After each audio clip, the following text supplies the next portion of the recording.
Kimki göğsüne tayaktı köpçesi, o düğünüge barganda tayak değgen yerine gül ösöt eken dese bir ayal mintik öttü.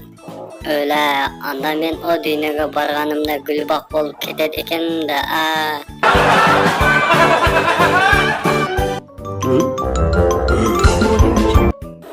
ömür boyu arar içken alkaş, bir günü üyünü temsilep gelse, kıçırağa maskı turatmış.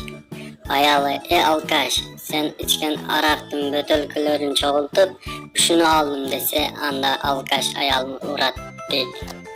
Sen de menen koşulup içkeninde ağıydı almaklı isteptir.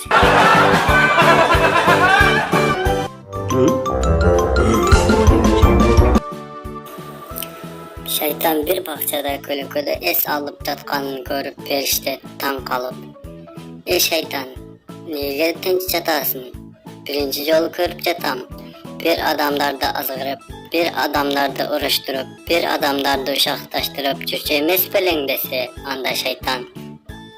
Oy perişte, internet degen neme çıkkandan beri bizge cumuş kalbaya kalacaktır.